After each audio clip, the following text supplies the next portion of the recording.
Ration দুর্নীতিকাণ্ডে ইতিমধ্যেই ইডির হাতে গ্রেফতার বনগাঁর দাপুটের তৃণমূল নেতা শঙ্কর আঢ্য। রবিবার বীর সিং হাসপাতালে স্বাস্থ্য পরীক্ষা শঙ্করের।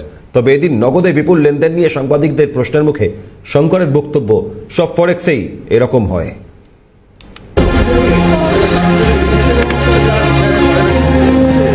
রেশন দুর্নীতি কাণ্ডে ইতিমধ্যে ইডির হাতে গ্রেফতার হয়েছেন মন্ত্রী ঘনিষ্ঠ বনগাঁর প্রাক্তন চেয়ারম্যান শঙ্কর আঢ্য।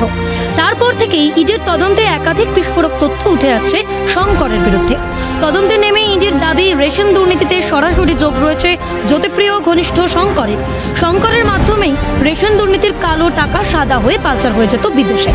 একাধিক দুর্নীতি তো বটেই, তবে গ্রেফতারের পর শঙ্করের বিরুদ্ধে তদন্তে অসহযোগিতার খবরও প্রকাশ্যে এসেছে ইডি সূত্রে।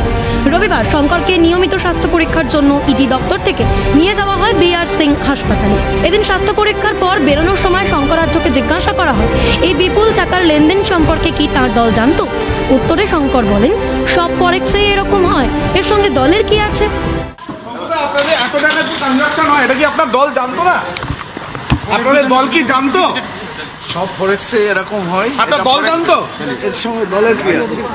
তবে যতই দলের কথা এভাবে এড়িয়ে যাক শঙ্কর আঢ্য, রেশন দুর্নীতি কাণ্ডে যে শাসক দলেরই একাধিক প্রভাবশালীর নাম জড়িয়ে রয়েছে তা জানতে বাকি নেই কারণ এই রেশন দুর্নীতিতে শাসক দলের মন্ত্রী জ্যোতিপ্রিয় ইতিমধ্যেই ইডির গ্রেফতার হয়ে রয়েছেন যে। তাই যতই ধামাচাপার চেষ্টা হোক, যতই তদন্তকারীদের ওপর হামলা করে, তদন্তে অসহযোগিতা করে তদন্ত প্রক্রিয়া ব্যাহত করার চেষ্টা হোক, তদন্তের মাধ্যমেই আসল সত্য শীঘ্রই প্রকাশ্যে আসবে, এমনটাই মনে করছে বাংলার ওয়াকিবহাল মহলের একাংশ।